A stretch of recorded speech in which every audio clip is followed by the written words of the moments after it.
Okay, great. So I believe we are live on LinkedIn and Zoom. Welcome to today's fireside chat. We'll give a few minutes for people to join as we're just at the top of the hour. And then I think our host for today, Frost, will be kicking us off. We'll just give a few moments there for people to join. Before we go into it, I just want to quickly run through logistics for today.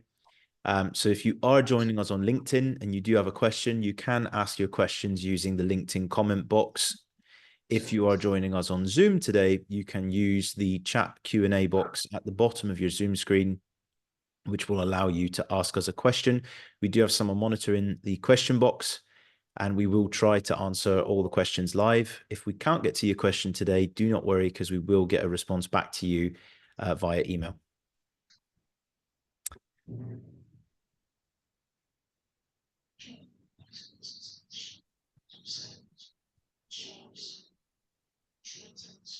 Good stuff. So I can see people are joining. So Frost, if you want to go ahead and kick us off. Yeah, thank you, Steph. Welcome, everybody, and thank you so much for joining us today for our fireside chat, our live panel on access, governance, and practice, managing change in JD Edwards.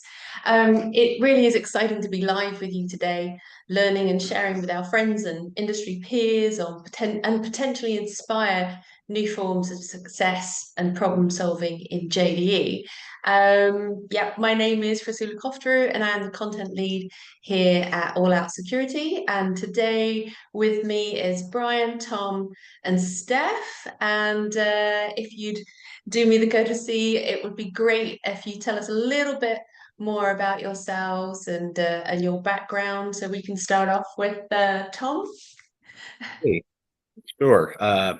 Good morning, good afternoon, or good evening to everyone. Thanks for joining. My name is Tom Campion. A little background on myself. I've been in the IT industry for 30 years. I've done it, pretty much started as a help desk person, programmer, went up to the audit team, became an audit director for a company. My current company is Carlisle Construction Materials, based in the United States. I am with the IT compliance team. I head up our mergers and acquisitions now, and I look forward to a great meeting with everyone. Thank you. Thank you. Brian, over to you. All right. My name is Brian Connor. I'm with ERP Suites. I've been in the JD Edwards space for 29 years now. I call myself a recovering CNC, did 15 years of technical installs and upgrades, and I've been focused on security and compliance for the last 15 years, and excited to be here and have this panel discussion. Thank you. And Steph, our homegrown All Out specialist. So nice to meet everyone. If you've not heard of me before or seen my face around, I'm Steph. I'm the Partnership and Alliances Director here at All Out. And really, I get the pleasure of working with both Brian and Tom on multiple projects. So it's really great to see the sort of synergy that we can create between the service providers and the customers, and really ensure that there is a nice, smooth running, successful implementation within JD Edwards. So really pleased to be here today. It's great to have you all from such interconnected yet varied backgrounds, because I really can't wait to hear your unique perspectives on key topics that we're going to talk about today. And again, we appreciate the time that you've taken to share your thoughts on. I guess a holistic view would be the requirements for achieving a healthy risk mitigation and management strategy in JDE, no matter where our audience is on their security and compliance journey. I feel that your experience and guidance will hopefully provide everybody with some valuable insights. And just a brief look at what's on the agenda today. We'll be looking at evolving risk and security, the importance of testing, accountability, especially when it comes to change control, and whatever else comes up, which I think is one of the highlights of these kind of conversational talks. So let's begin our conversation today by putting our finger on the pulse with a bird's eye view from you, Tom, Brian, and Steph, on the evolving risk landscape and how organizations can manage that. Perhaps you could drill down with examples too when it comes to key factors that in your experience have led organizations to change their, or to have to change their risk management mitigation strategies in JDE. Tom, would you like to kick off? Sure. Yeah, thank you very much, Frost. Yeah, I think one of the biggest key factors for an organization to change is why not? Why not protect your organization and your assets? About 2 or 3 years ago, we acquired the Henry Company and JD Edwards, which I wasn't very familiar with. And our company, we have to adhere to Sarbanes-Oxley SOX mandates, and we have to have specific controls in place and processes really to ensure the accuracy over financial reporting. So it's really a mandate for us. And when we acquired Henry and JDE, it was pretty much an open system, open security system. Another key factor is the segregation of duties concerns, right? We want to make sure that we're giving access where needed, but not too much access. So, a person really shouldn't be doing multiple items such as, creating POs, approving POs. So that's another factor that really, besides being mandated, that you want to protect your company and your assets. And another one is being exposed to audit, external audit. They're going to come in, they're going to review your systems, and they're going to find the weaknesses and gaps, which is a good thing because it prepares you and helps you change where it needed to be changed, strengthen your controls and role-based access, such as we did with JD Edwards. And I'm sure we'll touch on it more, but JD Edwards, we teamed up with Brian ERP Suites and All Out Security to really tighten these objects I mentioned. Our SOX compliance has approved 100%. Our SOD concerns have really been improved as well, and our audit findings were down to 0 findings this last audit. So I think those those 3 are my top concerns that I had, and also cybersecurity threats. Making sure your systems are secure, robust, really eliminates risk. So I think those are the main points for me, Frost. Yeah, and it's so exciting to have you side by side with Brian because we get the both perspectives on that collaboration, and the key kind of drivers of what you have just explained to us, I think will resonate quite deeply across the situations that many organizations find themselves in. So Brian, it would be great for you to kind of get your take on that. Yeah, I think one of the biggest things that I see, with Carlisle and Henry Company is risk management, risk mitigation, understanding that there are concerns that they want to monitor and understand. And like Tom said, the auditors are going to come in, they're going to find it. So it's better if you know what they're going to find before they do, and you've already addressed it, you've mitigated it, you've changed access and made sure that your staff has the appropriate level of access, and you've already gone down that path so that when your external auditors come in and they start pointing things out, you can look at them and honestly say, yep, we already found that, we know about it, and here's what we're doing to remediate these particular concerns. Whether it's a longer term remediation, it could be a staffing issue and you've got to work to find the appropriate people to move some of the responsibilities to, or you put in some mitigations to be able to track some of these things to make sure that everything is being done accurately.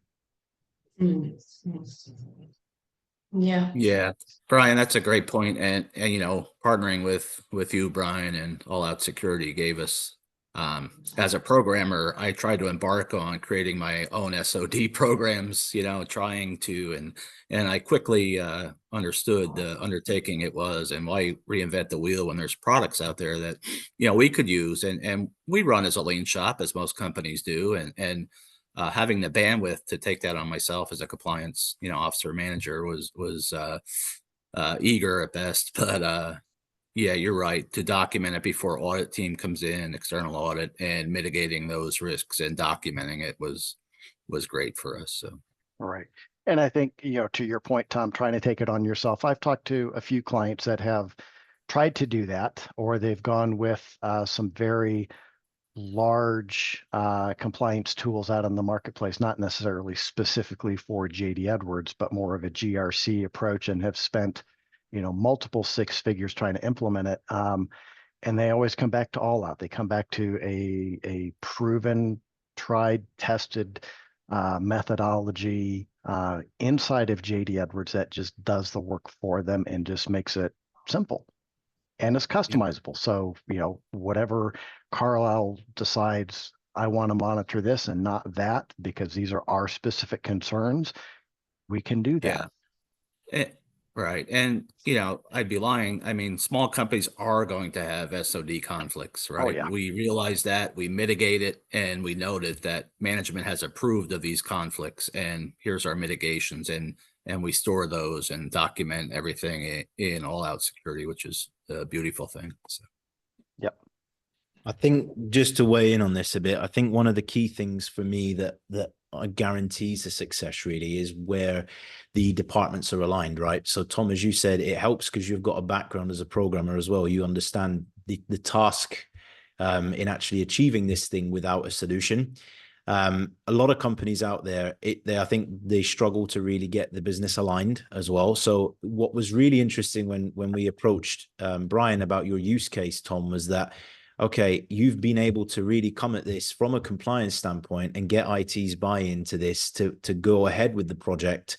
And I think that was really key to it succeeding. I find that sometimes when, IT is maybe not on quite the same page, it's quite hard for a compliance person to then come ahead and enforce and say to them, well, no, you can't just give out roles as you want to. We know it's, a help desk issue for you, but you've got to adhere to these rules, these SOD rules that we have in place, these regulations. So I guess a bit of a question for you really there. I mean, is that a challenge in Carlisle now, or is that something that you've sort of, you've been able to get in check now since you've implemented All Out? It's definitely in check now. And like you said, Steph, it's not always easy to convince leadership to buy a product for compliance, but when you explain to them what could happen if you're not in compliance, if you're misstating your, financial sheets, et cetera, there could be harsh fines, under the SOX penalties. So it's very well controlled now and documented, and we have great procedures and processes in place. So it's come a long way, and from an open JDE system to closed and secure and controlled now, which makes me happy in my position. So yeah.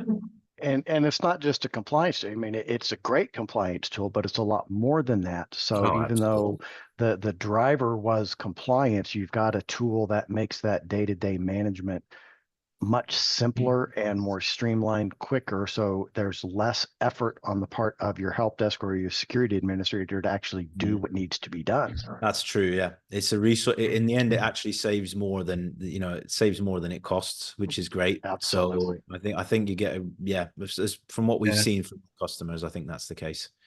Like the usability, you're correct, Brian. JD Edwards, to some was pretty complicated, and with the All Out Security module, you're pretty much going to one screen and have everything at your fingertips, whether you're disabling a user, after termination, whether you're changing roles, et cetera. It's all in one spot pretty much, and it's laid out right before your eyes where to go and what to do. So our team loves it, so all around win for us.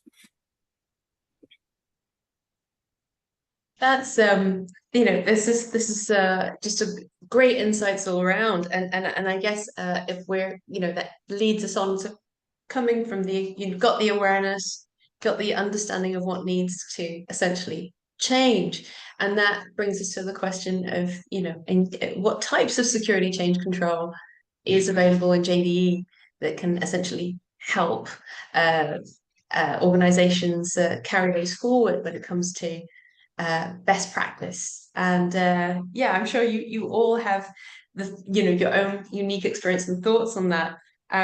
So I'll essentially throw that question open. I think I'd love to hear from Tom on this, because what's the process you follow, Tom? Yeah, sure.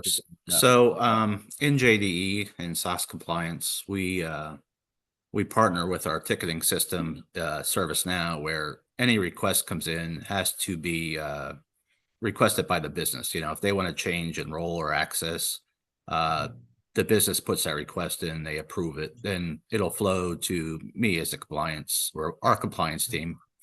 And they look at it, and if they look at the roles and if it's the business needs, they'll request the the Henry team, to make the changes in test, right, in their test system.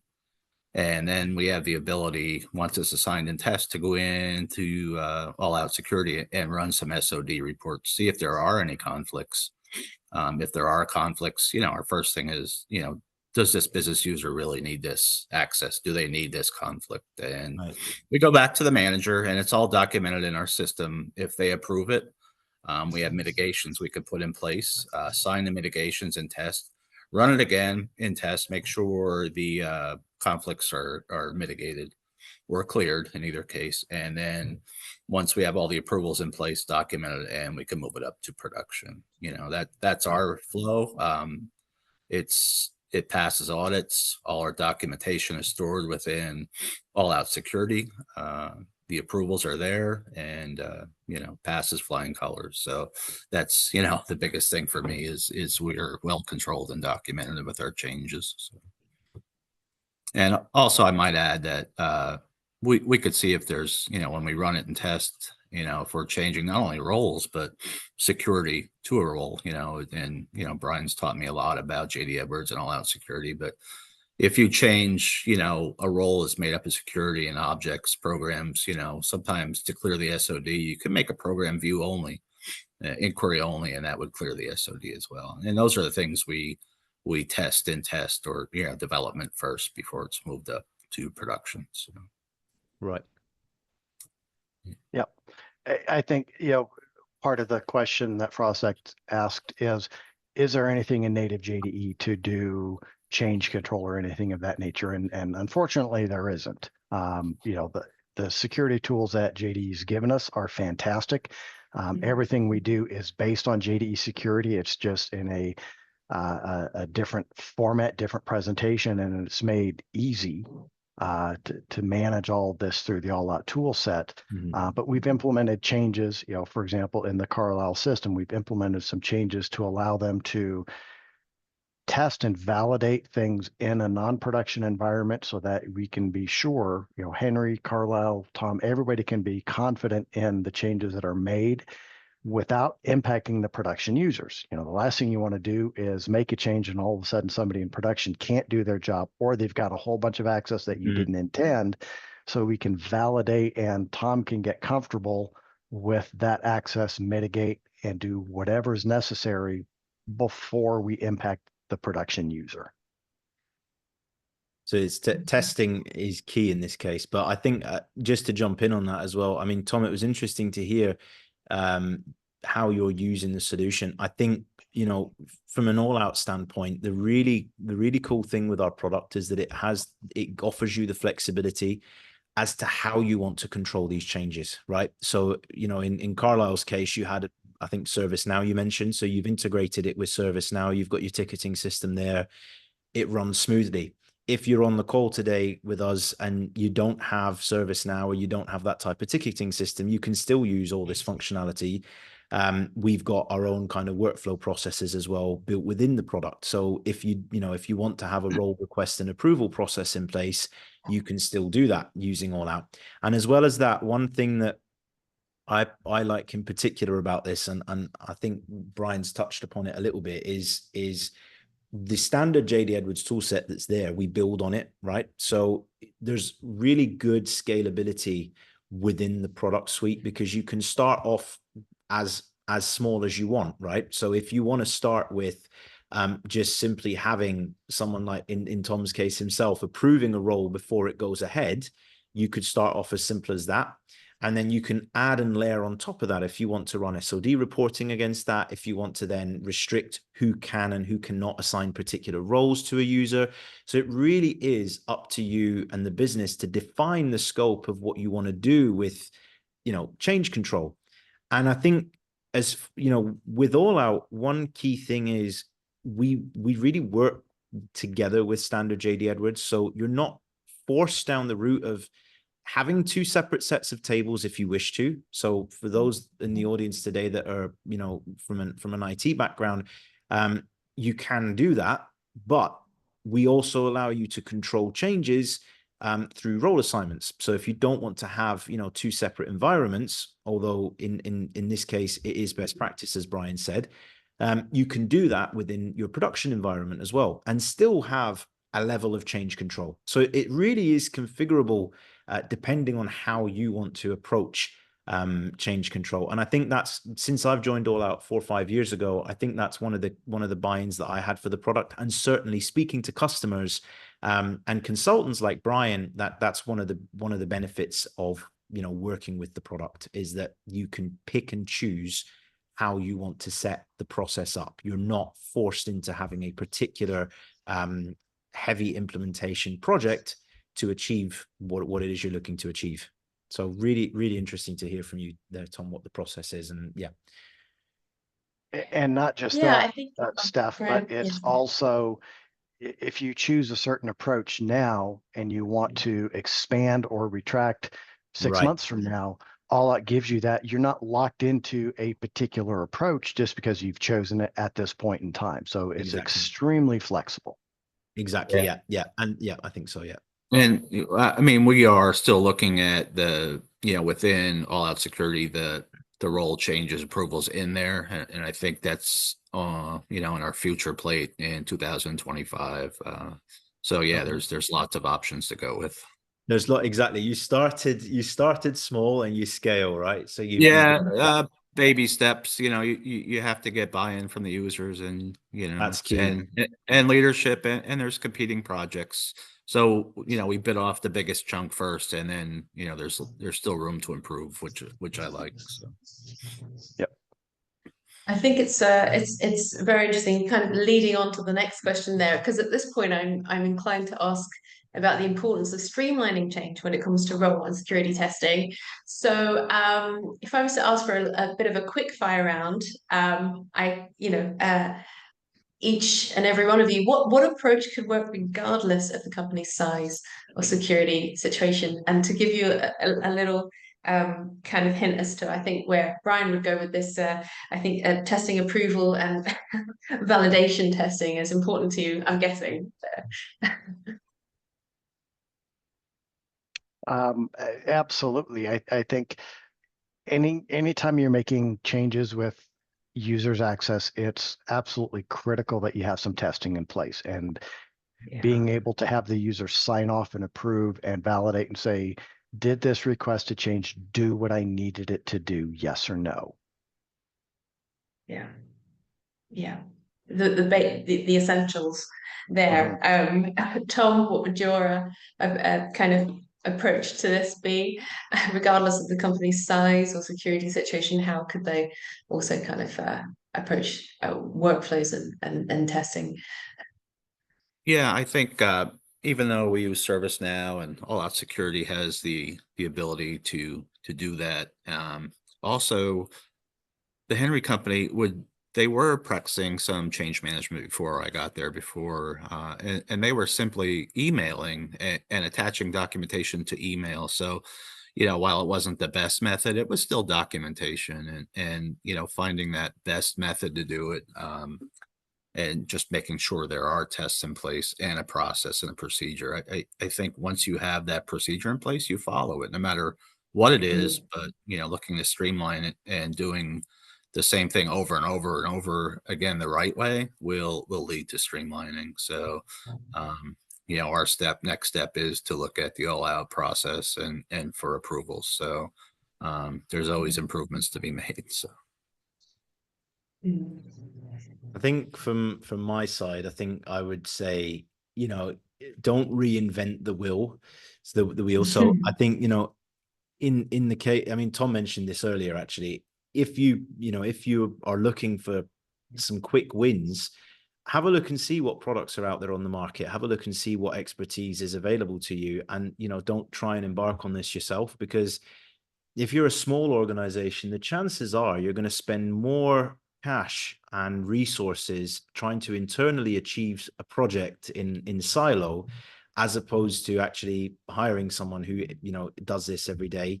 And I can tell you, in terms of like the software that we provide, you're effectively getting your, reporting very, very quickly straight out of the box. So, if you don't want to go down the approach of implementing workflows and approval processes right away in an automated fashion, you can at least have visibility to the access risk that is within your system, and be able to service your leadership with reports that allow them to see the scale of the issue. And I think it starts from there, because once leadership buys into, oh, okay, right, there is actually a real issue here. You've bitten off a small chunk of the project at the beginning just to really dangle the carrot and get the buy-in from the business there. They're going to go, oh, wow, we had no idea. Where did this data come from? Where did this report come from? And it kind of kicks off from there. So I think it's not always about going straight into the workflow process and creating, lots of, approval levels and steps. So, if you're at the beginning of that journey, just start with the basic reporting. Understand what the risk is within your system. yeah, Steph, that's a great point. And one of the things I like the most out of the box, All Out Security did have a report I could run right away to see our SOD conflicts. Right. And it wasn't pretty, but it gave me the picture I needed to see and convince management for a change. And another thing I wanted to mention on are the templates that come with the product of All Out Security. That there's templates for building the roles. There's templates for security that you could upload, and Brian could better talk about that because he did it for us. But I saw that right away. I said, "Wow, this is fantastic. We don't have to go in and create our own roles in security." I still reviewed the roles to make sure that they were compliant for what I wanted them to be, and they're still able to be tweaked. But it was fantastic having those templates and matrix items. Exactly. It really allows you to kickstart the project. And again, you can do it with as much resource behind it as you choose. If you've got the time, you can certainly have a go.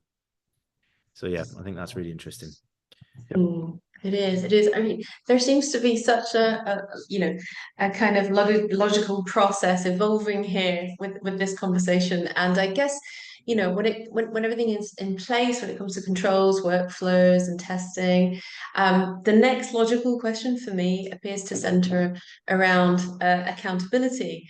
And with the compliance standards constantly evolving, keeping up with recommended controls is crucial. And I think that's made evident by the whole ISO series. So the ISO 27002 provides best practice guidelines on how companies can achieve ISO 27001 through preventative, protective, and corrective measures. And accountability is essentially one area where our software can help you kind of make sure that you can essentially live up to these requirements and gain accreditation, certification. And I'm sure, Tom, you have thoughts, but it would be great to hear from all of you. So what are your thoughts on how essential or non-essential accountability is when it comes to all the processes and workflows and testing that you've essentially already touched on? Yeah, sure. From my perspective and adhering to SOX compliance and best practices, yeah, we have a saying, we do what we say what we do. We have procedures that says we must do this, we're doing this. If audit comes in and we're not doing it, that's a problem. So, the good thing is I review audit trails and all out security. I could see what changes were made. I could see, was there a ticket for this change? Was there an approval for this change?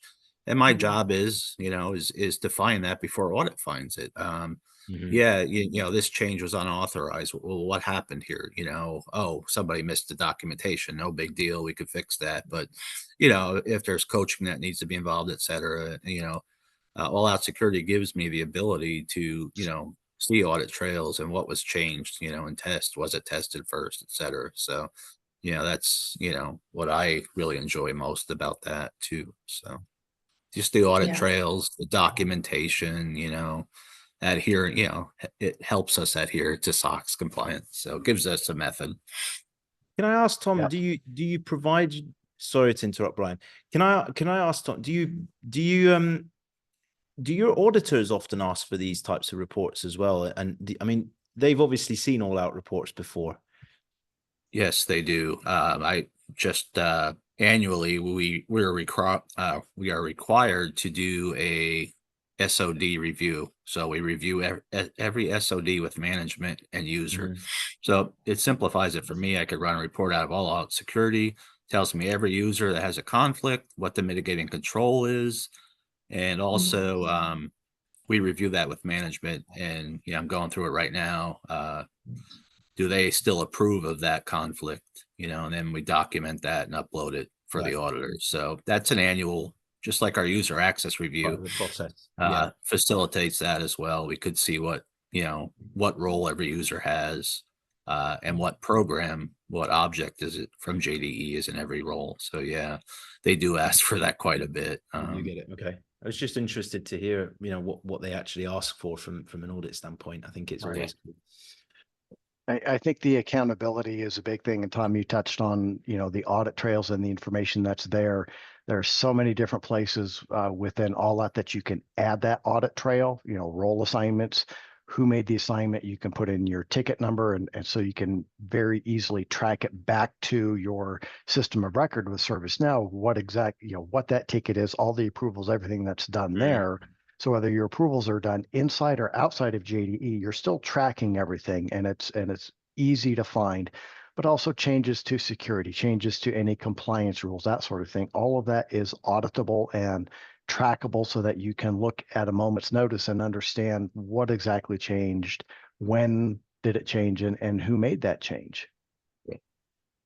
One of the key features that we actually introduced into the product this year was around accountability, and we had found that we've always had the ability to document security changes, to add attachments, to record all this information within there, but we've also now got the functionality that allows you to have a stamp of approval effectively on your access reporting as well. So we've got a new kind of workflow there now, which allows you to have a compliance portal, which someone like yourself, Tom, would own the compliance portal, manage the reporting that runs every quarter. And then we've got the approval manager portal, which allows the approval managers, the business owners basically, to go in, or the role owners, to go in and, review the reports that have been generated centrally from a compliance owner, and then capture those approvals all within JD Edwards. So we're really focused on accountability. And I think hearing from you, Tom, that it is important for your business, it is important for your role, that gives me great confidence that, we're really heading down the right direction with this in terms of our, future development roadmap. Yeah, absolutely. Yeah, it is wonderful to have your input on this, especially because it's we tend to sort of to get caught up in theory, I think, a lot of the time. Yes. And it's, I think it's always important to tie these discussions into real examples, and we can also tie them into real world events that resonate with the audience. In some respects, just as an idea, and such as CrowdStrike, which essentially has highlighted the importance of testing changes to avoid what could unfortunately be very costly business disruptions. And this was, this stepped out of the realm of just, okay, let's prepare for a risk until this is actually happening, which was just a huge scale. So I guess I think thinking of in terms of JDE, so what are the safeguards that in your experience that you have or can be put into place to prevent, these business interruptions as a result of not testing within JDE? I think it would be. Yeah, good question for us. One thing, and our company was impacted by the CrowdStrike, and practicing change management is essential. And even in our current, what I just talked about, the SOD annual review, sometimes the manager is not aware. Like they'll say, "Oh, take the conflict away, take this role away." Well, within that role might be 6 other programs that aren't really part of the conflict, but test that change, you may lose functionality in production. Somebody might not be able to do a critical, task that evening if you're not testing it properly. And that's what I make sure I review with management. If we take this conflict away, this is going to impact it. So I'll run it and test. I'll have the user test it and make sure they could still do their duties that they need to perform. Because obviously we have folks that work night shift, and if they lose functionality with something, there's going to be some pain, and we want to avoid that at all costs. And CrowdStrike was, a perfect example of what not to do. And practicing change management is essential. And I think that all kind of gave us a wake up call. So. Definitely testing, in test or, development before making major changes. So Absolutely. I think, CrowdStrike highlighted an approach that I've been advocating in the JDE security space for quite a while, which is to separate the security tables and role assignment tables between production and non-production, because, when you make a change to security in a single security table, you're impacting production immediately. So if it is not exactly correct, a user all of a sudden, if you've got somebody in the warehouse and you've got a UPS truck and you can't print your pics, you can't ship your product, there's a significant impact on your revenue because things aren't going out till the next day. So being able to make those changes and test and validate without impacting production, and then being able to promote it at the appropriate time as well. I think that change control and that control over what you're changing and when you're changing it is pretty important in the JDE system. Yeah, Brian, that's one of the first things when we went with all out security, and Brian and ERP suites, Brian suggested we do that pretty much immediately, and I was all for it too, and I appreciate that.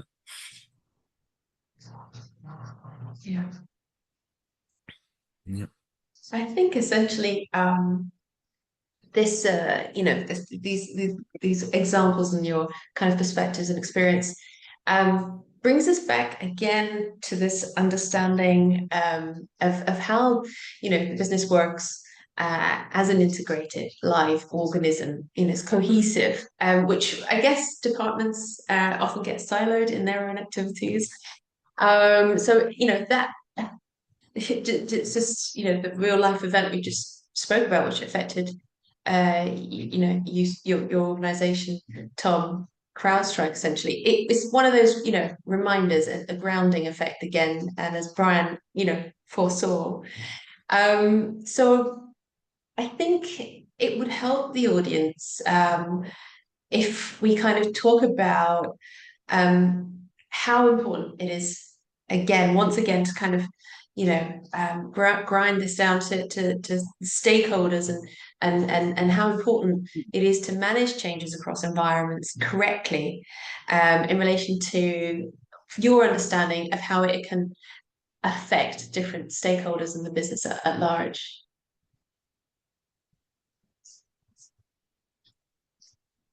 So I mean, I think I'll kick this one off, but I think what is key here is, and as simple as this might sound, let's keep it simple, right? So if you're at the point of, you know, being an advocate for this thing within your organization and you want to get the business buy-in, I think it starts as simple as you've got to get the right people in the right room talking to each other.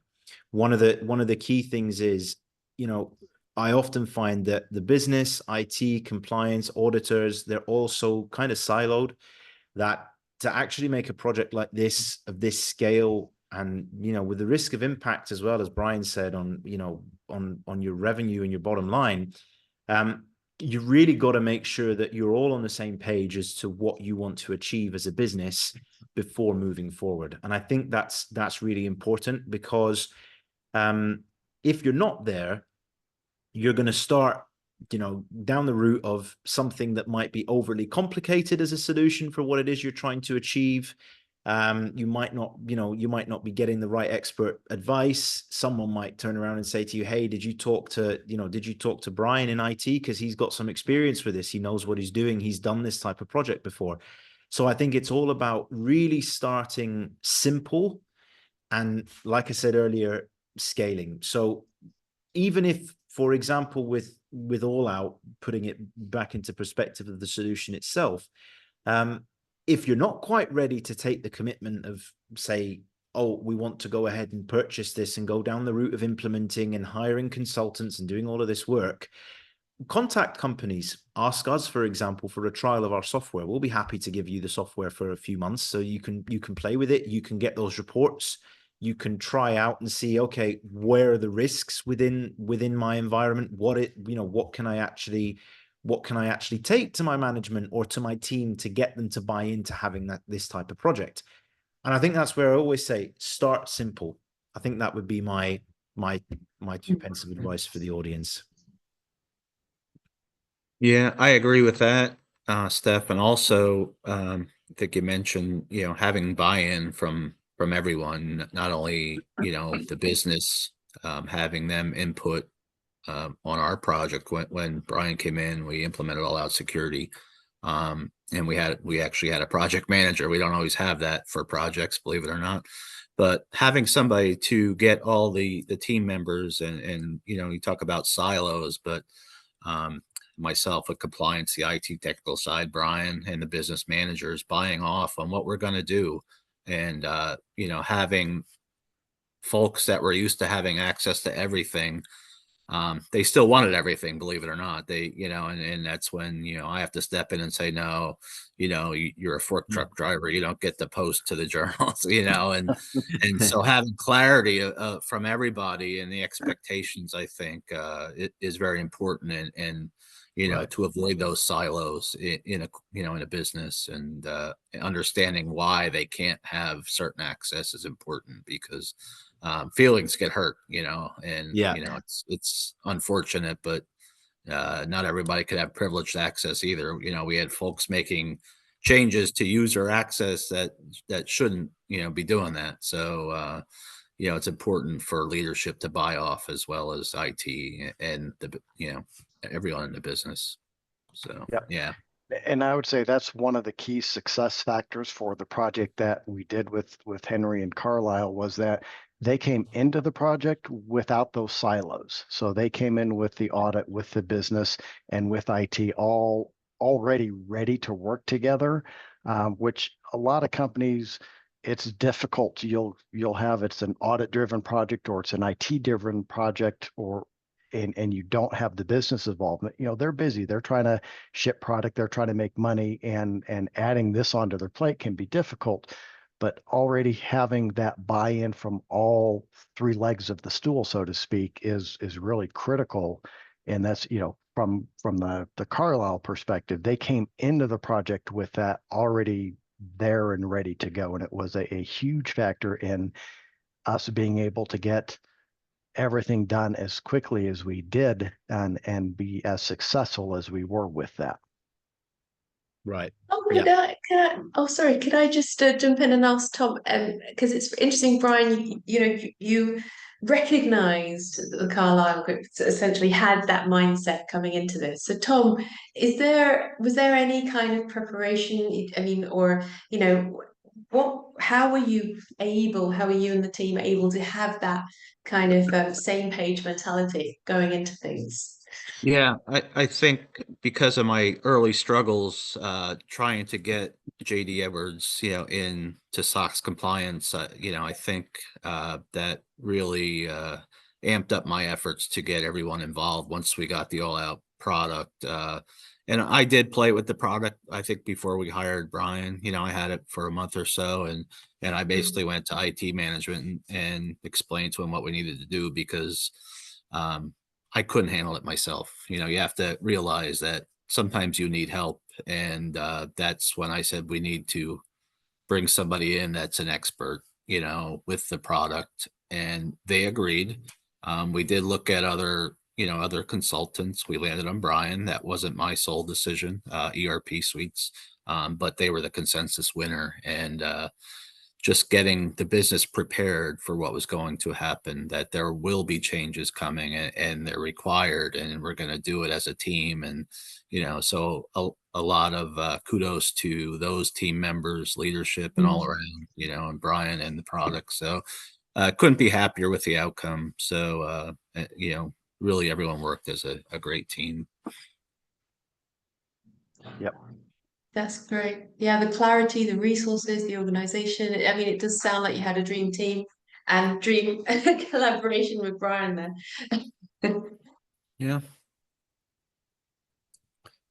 Yeah, I think also I might add that, with every project documenting, and like when we would go live with a phase, Brian would be available all day if there were issues, to fix. Even though you test thoroughly, and I think a problem we saw was users may have said they were testing, but they don't always test. You could give them, a whole test plan to run through, and they could say they did it, but there's always times where they don't test thoroughly, and there is an issue. But the key to that was having a team ready to fix what was wrong, what the issue was, the project issue, and logging those issues and keeping track. So, and that's one thing the audit team asked for as well. Like when we made all these changes, they want to see your project documentation, your change management logs, etc. So, it all falls in the same line of documentation and audit trails. Yeah. Yeah. Thank you. Great stuff. So I think we've got about 15 minutes left. So let's open it up to any questions that we might have from the audience. So please feel free to use your Q&A box. If you do have any questions for Tom, Brian, or myself, and we can answer those questions for you live, or if you prefer, you can drop us an email later, and I'm sure Tom, Brian, or myself will be happy to answer you if you do have any questions at a later stage. Absolutely. And thank you again for just joining us today and talking to us through the we got to talk. We hope you enjoyed us talking, and hopefully you got some insights from that as well. So that's great. And thank you, Tom, Brian, and Steph. I mean, it's been really great to get, varied perspectives on this, and, a combination of your, experience and different backgrounds and honesty, actually, about where vulnerabilities lie and when to kind of ask for help has been really, really interesting. Yeah. Sure. Yep. Great. Thank you, everyone. So we do have a question. So our question is, well, it could be for anyone, but we'll possibly start with Tom and see, so Tom, they're asking here, with your, let me just read this again. Okay. So with your background in compliance, how easy have you found it to manage the changes to security through, through all out? It's 100% easier. before, and I wasn't a JD Edwards expert. Actually, it was I work in SAP a lot and other smaller systems, metalware, and this was my first experience with JD Edwards. And once we got all out security, it made, it was so much clearer how to document everything, and, the audit trails I could pull easily. And I mean, because, we have over 30,000, employees and a lot of compliance work to do. I couldn't study JD Edwards alone for 6-7 hours a day to pull audit trails, figure out how to do it. And so I think, using all out security, like I said, everything is basically at your fingertips. Love the user interface.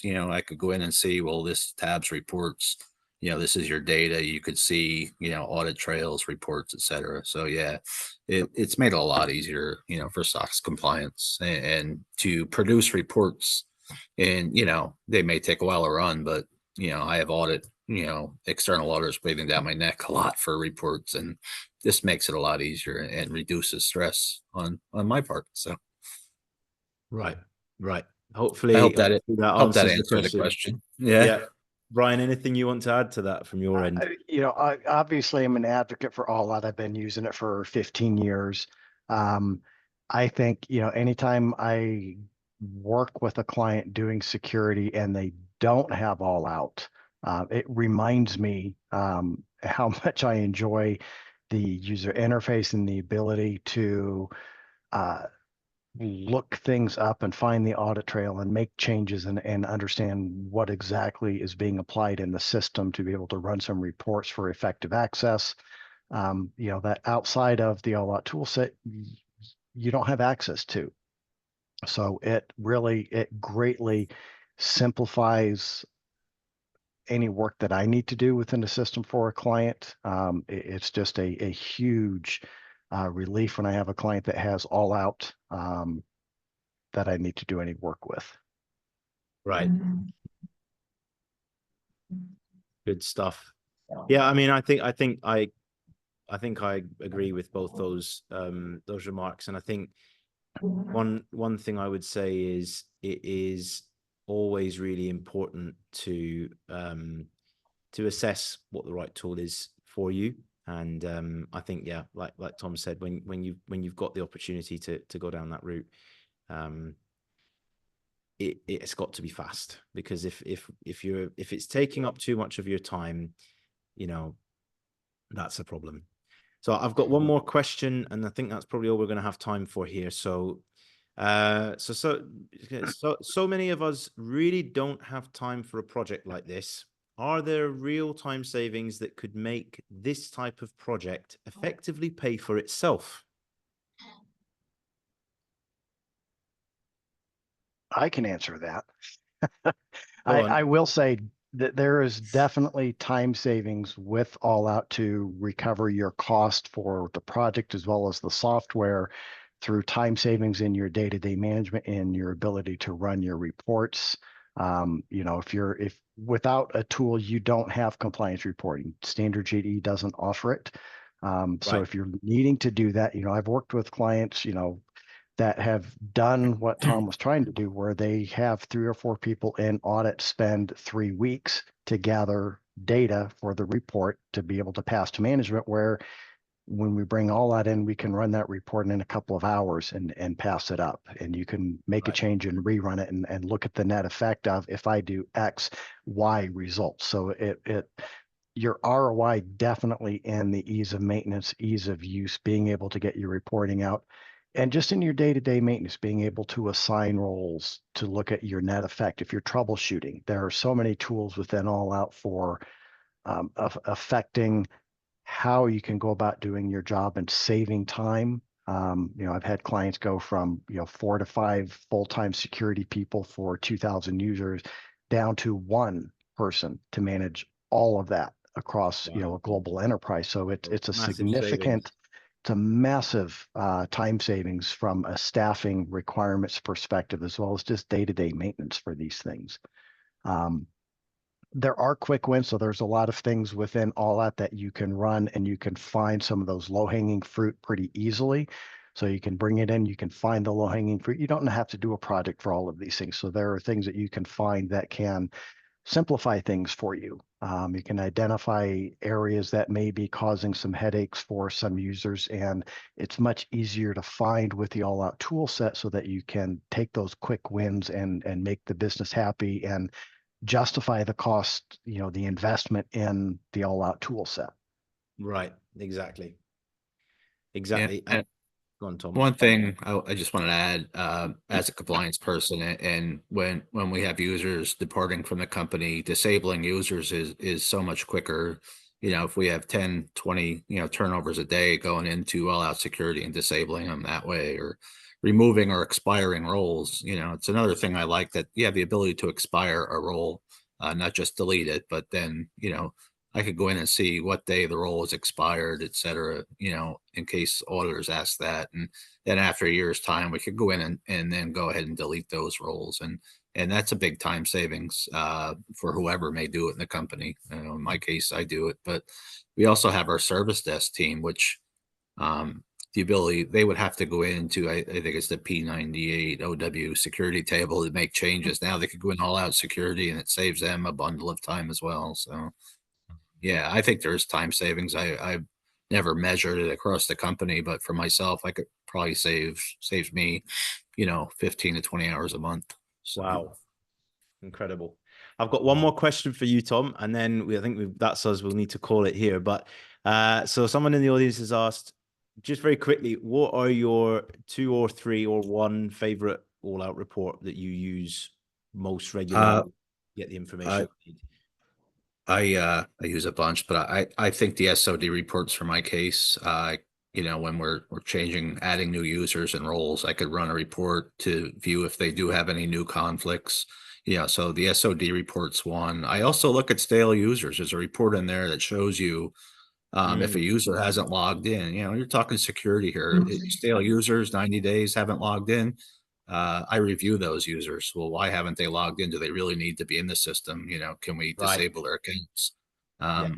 Other reports such as the role relationship reports. There's a ton of reports, but I say those are my top 3: the SODs, the user reports for stale users, and also the role relationship reports. The role relationship report is nice because it shows you the roles a user has, and you can also filter on enabled or disabled users. I don't want to see disabled users in this case. I just want to see active users in their roles. So those are the top 3 in my use cases. Amazing.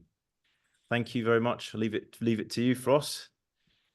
Well, thank you all so much for joining us today, and we hope that we provided you with some, great insights into, next steps or just general kind of advice on whatever it is that you're facing in terms of your security projects, your change control issues, or just anything else that came up of it. And thank you once again, Tom, Brian, and Steph, for joining us today and sharing your time with us. And yeah, we really appreciate having a real conversation like this with you, and then sharing that among the community. So thanks so much. Quite welcome. My pleasure. Thanks everyone for joining. Thank you Appreciate so much. taking time. Thanks, everyone. Have a great day, everyone. Thank you. Have a great day. You too. Take Thank care. you. Bye.